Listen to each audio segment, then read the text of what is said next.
It happens every day in workplaces throughout the world. Although the causes of fire vary from situation to situation, most fires share a common factor. They start out small, but if a fire is discovered soon enough, it can be extinguished before it gets out of control with a portable fire extinguisher.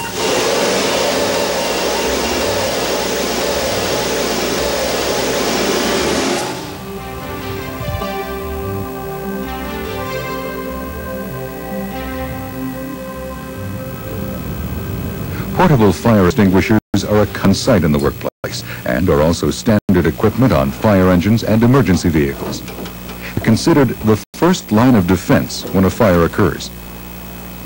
Yet the untrained person, extinguishers may provide a false and potentially dangerous sense of security.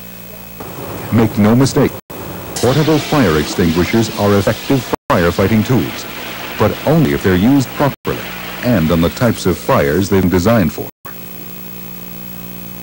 Portable fire extinguishers come in a variety of sizes. Some weigh only 2.5 pounds. Others can weigh several hundred pounds. Yet the effectiveness of an extinguisher isn't just determined by size. It's also determined by the training and knowledge of the person using it. There are several types of portable fire extinguishers.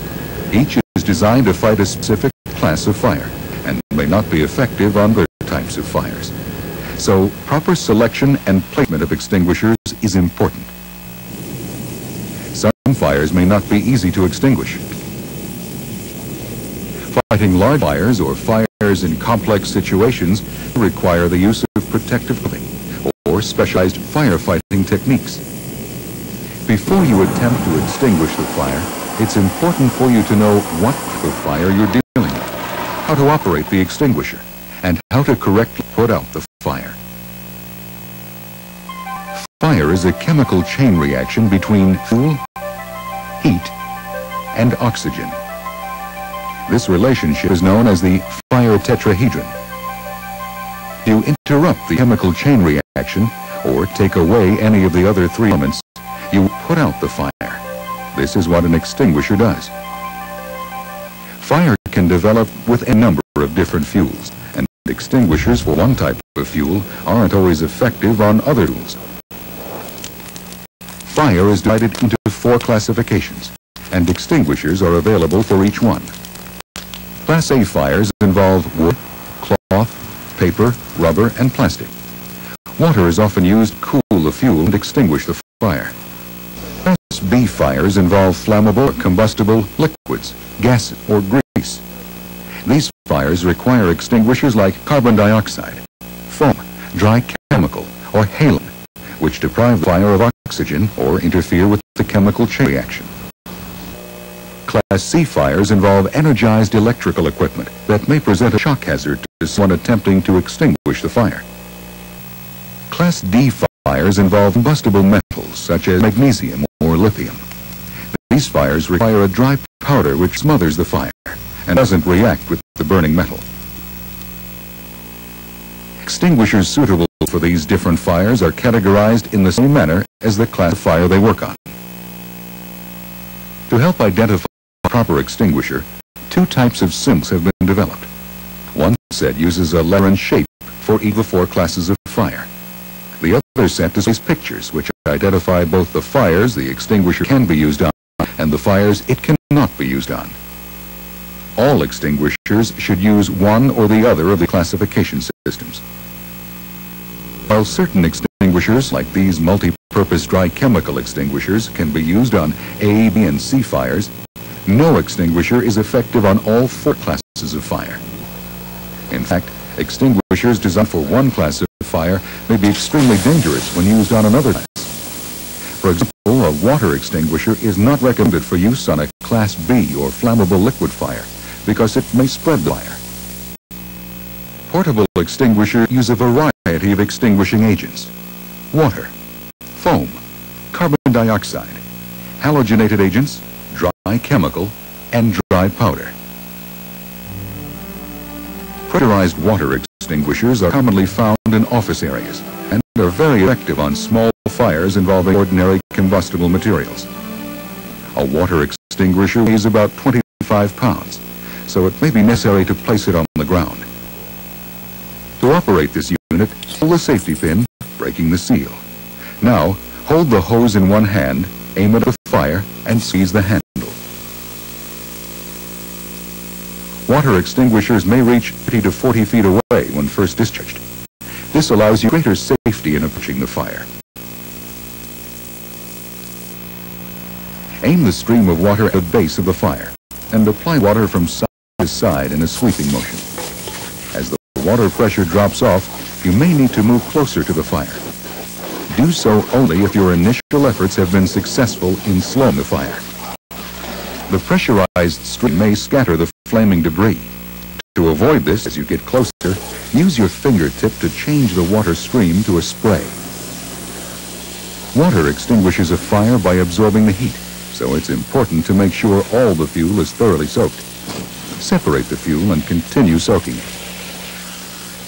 The extinguisher will be in about 1 minute if used continuously. Another water-based unit is the foam extinguisher, commonly known as AFFF or aqueous film-forming foam. Foam is designed to extinguish Class B flammable liquid fires, but can also be effective on Class A fires. There are 2 types of AFFF extinguishers. These units look like pressurized water extinguishers. The major difference is the aspirating nozzle, which injects air into the foam. One contains a pre-mixed foam solution. The other contains only water, which passes through a foam cartridge when the extinguisher is discharged. The foam creates a blanket which smothers the fuel. To operate the extinguishers, pull the pin, aim the nozzle, and squeeze the handle. AFFF extinguishers empty in about 1 minute. They're most effective at a range of 10 to 20 feet. Depending on the size of the fire, it may be necessary to start at the maximum range and then work your way in. There are several techniques for using an AFFF extinguisher on flammable liquids. For spills, splash the foam directly in front of the fire. If the fire is an open container, play the discharge against the inside back wall of the container. This spreads the foam back over the fire. The foam acts as a barrier to exclude oxygen from the fire and prevent vaporization of the fuel. If you are unable to play the foam off the back wall, you can spray the foam directly into the liquid. It's important, however, to momentarily divert the stream so the foam blanket can seal itself and completely cover the liquid.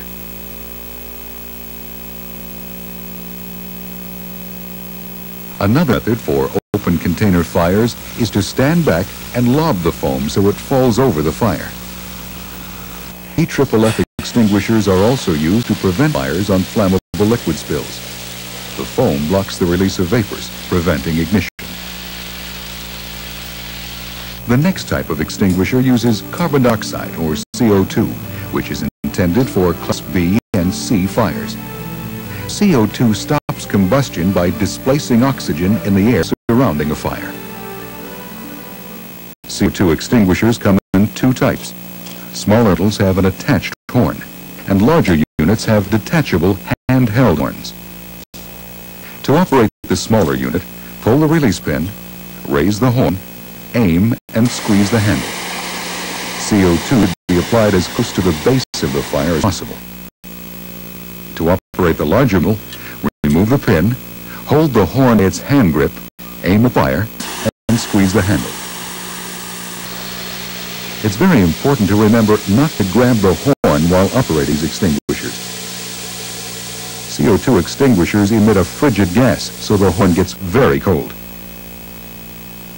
For fires involving electrical equipment, aim the discharge directly at the flames. Continue discharging the extinguisher to assure the fire is out and to prevent the fire from reigniting. De-energize the equipment as soon as possible to eliminate the electrical hazard. CO2 extinguishers have a limited range and are affected by wind and draft. Halogenated extinguishers are generally rated for Class B and C fires. However, some may have a Class A rating as well. Halon, like CO2, is a gas. To operate the extinguisher, remove the safety pin, aim the nozzle, and squeeze the handle. In some situations, it may be necessary to begin operating the extinguisher from the maximum range of 16 feet, and then move closer as the fire diminishes. Apply the agent at the near edge of the fire, and rapidly sweep from side to side toward the back of the fire. On Class B fires, Halon is generally twice as effective and has twice the range of CO2.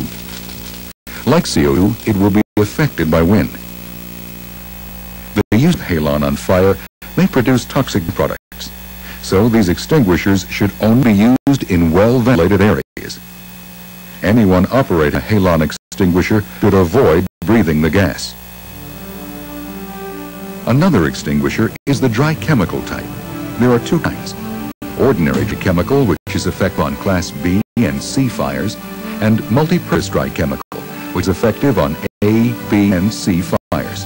Dry chemical extinguishers are available in two designs: cartridge-operated and stored pressure. To operate the cartridge type, remove the muzzle, which breaks the seal, push down on the cartridge puncture lever, which pressurizes the extinguisher. Now, aim the nozzle and squeeze. Cartridge-type extinguishers have the discharge left at the nozzle. To operate the stored pressure model, remove the safety pin, take the hose in one hand, and squeeze the lever with the other hand. Discharge from the maximum range and apply in a sweeping motion. It may be necessary to move in closer as the pressure drops, providing the agent has been initially effective in knocking down the fire. Multi-purpose dry chemical extinguishers are effective on Class A, B, and C fires. The agent tends to soften and stick when it comes in contact with surfaces. So for Class A fires, it's important to thoroughly cover the burning embers to form a coating which isolates fuel and prevents reignition. Multi-purpose dry chemicals do not penetrate the surface of ordinary combustibles, so it's important when the fire is out to break apart the material and continue to coat it.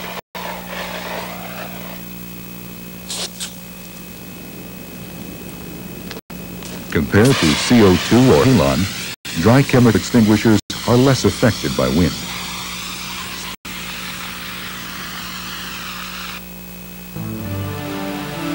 The final class of fire is Class D, combustible metal fires. These fires typically happen in machining areas. They're extinguished with either a handheld dry powder extinguisher or loose dry powder applied by scoop or shovel. Combustible metal fires are persistent, hard to extinguish, and highly reactive.